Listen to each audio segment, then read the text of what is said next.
जय गुरुदेव, जय महाकाली। आप सभी साधकों का जय महाकाली साबर मंत्र विज्ञान के आपके अपने इस चैनल पर स्वागत है। आज एक विशिष्ट जानकारी देने के लिए इस वीडियो पे आए हैं। बहुत सारी ऐसी चीज़ें हैं जिनके बारे में लोगों को नहीं पता। वो साधना में मेहनत तो करते हैं, हवन में, पूजा में मेहनत तो करते हैं, लेकिन उनको पता नहीं होता कि कहाँ क्या चढ़ाना है और कहाँ पूजा करने से क्या फल मिलेगा। देखो, कुछ विशेष पेड़ होते हैं, जहाँ पर पूजन करने से जैसे आप मारण, मोहन, वशीकरण, स्तंभन, उच्चाटन कोई भी क्रिया कर रहे हैं, तो वो कहाँ करनी है, किस वस्तु से करनी है, हवन में कौन-सी सामग्री यूज़ होगी, उसका यंत्र है तो उसपे किस चीज़ का लेपन होगा और कौन-सा फूल चढ़ेगा, ये चीज़ें महत्वपूर्ण हैं। लोग किस चीज़ पे ध्यान रखते हैं, कौन से कपड़े पहनना है, कौन सी दिशा की तरफ मुख करना है और कौन-सी माला इस्तेमाल करनी है, बस इस पे ध्यान रखते हैं। जबकि सबसे महत्वपूर्ण जानकारी ये है। तो आज वो सारी चीज़ें हमने नोट करके अलग से रख ली ताकि हम कोई चीज़ बताने में भूल ना जाएँ। तो एक-एक करके सारी चीज़ें आप लोगों को हम बताते हैं, तो जिनके भी काम की है नोट कर लें, ठीक है? किस पेड़ के नीचे आप क्या चीज़ सिद्ध कर सकते हैं, वो सारी चीज़ें आज इसमें बताते हैं। अगर आप किसी प्रकार की व्याधि, रोग आदि का नाश करना चाहते हैं, तो पीपल के पेड़ के नीचे करने से व्याधि नष्ट होती है। विभीतक का जो पेड़ होता है, उसके नीचे जप करने से शत्रु का स्तंभन होता है। कपित्थ के पेड़ के नीचे जप करने से रोग और शत्रु का स्तंभन हो जाता है। जो हरिद्रा गणपति साधना पूजा करते हैं, वो कपित्थ के पेड़ के नीचे बहुत प्रभावशाली होती है।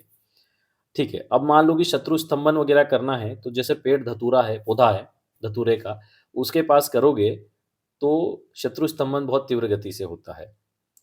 ठीक है? जैसे गर्भ वगैरह इस तरह हो जाता है, गर्भ नहीं टिकता, तो गर्भ टिकाने के लिए कई मंत्र जप किए जाते हैं।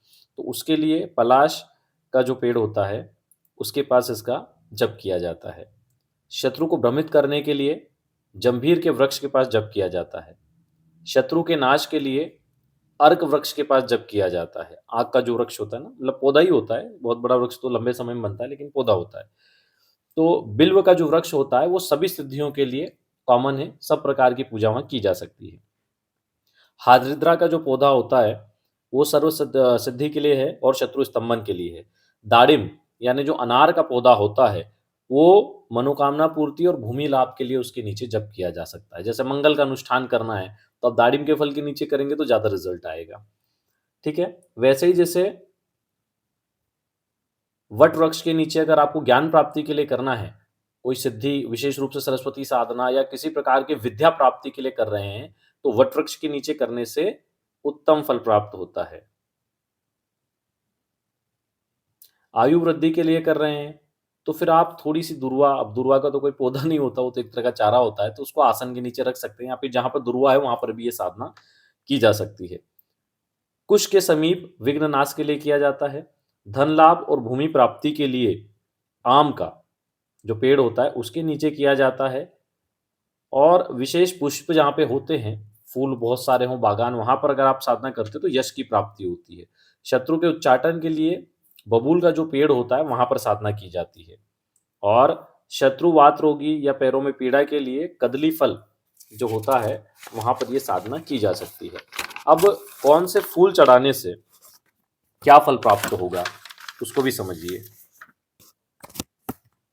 ठीक है? अशोक का फूल चढ़ाने से अगर आप जैसे पत्नी प्राप्ति के लिए, प्रेमिका प्राप्ति के लिए कोई साधना कर रहे हैं, तो आपको संबंधित यंत्र पर या तस्वीर पर अशोक का फूल चढ़ाना चाहिए। अगर आप रोग नाश के लिए कर रहे हैं, ज्वार हो गया, व्याधि नाश आदि के लिए, तो तुलसी मंजरी चढ़ाने से उसका नाश होगा। हाँ, बस इसमें गणेश साधना या शिव साधना अगर इससे संबंधित कर रहे हैं, तो उसमें तुलसी मंजरी नहीं चढ़ेगी। अन्य किसी देवी देवता की है तो चढ़ेगी। ज्वर हो या कोई गंभीर पीड़ा हो, उसके मल्लिका का जो फूल होता है, उसको आप चढ़ाएँगे। वात रोग के लिए नंदाव्रत का फूल या वाद विवाद विजय के लिए पलाश का जो होता है, वो चढ़ेगा। शत्रुनाश के लिए काले या नीले जैसे अपराजिता वगैरह के पुष्प होते हैं, वो चढ़ाए जाएँगे और शत्रुनाश के लिए आप इसमें आक का और धतूरे का फूल भी इस्तेमाल कर सकते हैं। शांति, बुद्धि और विवेक की प्राप्ति के लिए चंपा, चमेली, श्वेत पुष्प, इनको आपको चढ़ाना चाहिए। बहुत महत्वपूर्ण जानकारी, इसको नोट करो ताकि हर साधना में ये काम में आए।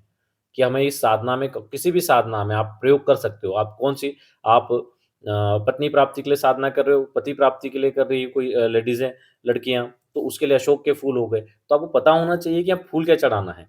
फिर आप, क्योंकि ज़्यादातर वीडियोज़ में ये सब जानकारी नहीं दी जाती कि हमें कौन से फूल चढ़ाना है।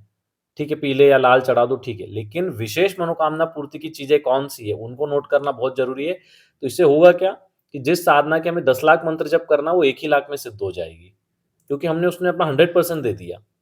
ठीक है ना? अब सोचो कि जो यंत्र है, उस पे किस चीज़ का लेपन करना है। जैसे हम यंत्र पे बिंदी वगैरह लगाते हैं, पूजन करते हैं, कई बार अष्टगंध आदि से उसका स्नान करवाते हैं, तो उसमें कौन-कौन सी क्रियाओं में कौन-सा लेपन होगा।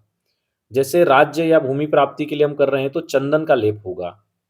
वशीकरण के लिए कर रहे हैं, तो फलों के रस से उसका स्नान आदि करवाएँगे, उसका लेपन करेंगे। वशीकरण के लिए एक मंत्र बोलते हुए ही करना होता है ये।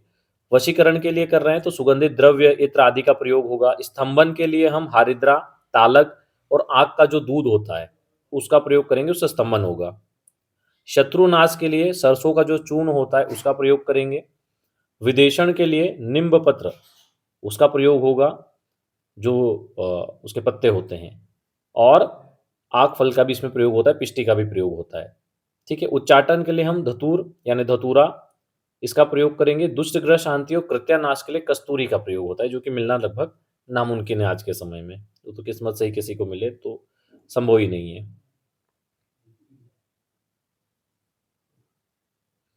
ठीक है, और भी कई अघोर प्रयोग हैं इसमें, खैर उनको हम नहीं बता रहे हैं यहाँ पे। इसमें अब एक चीज को और समझिए कि अगर आपको हवन कुंड करना है, तो किस चीज के लिए किस प्रकार का हवन कुंड होना चाहिए, इसको भी नोट करो।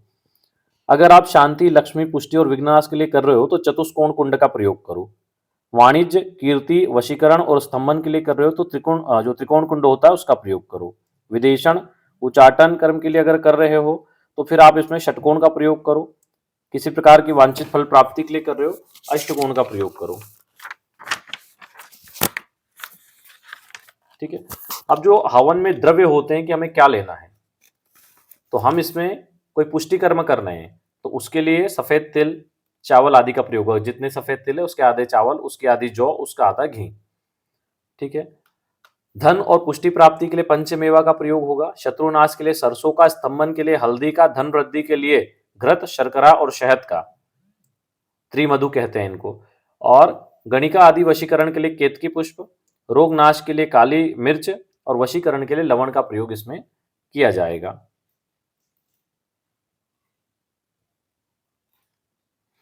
जैसे नेत्रों से संबंधित कोई दिक्कत है, तो आप कमल के पुष्पों से हवन कर सकते हैं।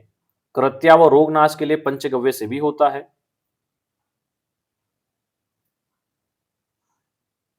इनमें जो इनका प्रयोग होगा, जैसे जायफल वगैरह हो गया, जायफल रोगनाश और विजय के लिए होगा। तो आप शत्रुनाश में जैसे सरसों का प्रयोग कर रहे हैं, तो उस बीच बीच में एक जायफल का प्रयोग होगा।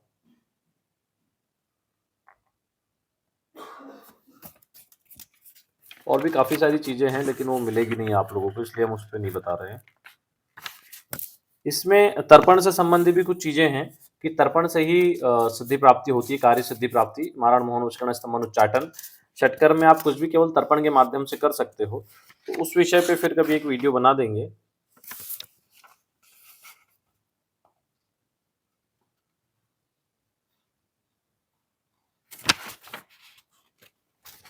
खैर आज के लिए इतना ही। जानकारी आप लोगों की काम की है, नोट अवश्य कर लें। जय गुरुदेव, जय महाकाल।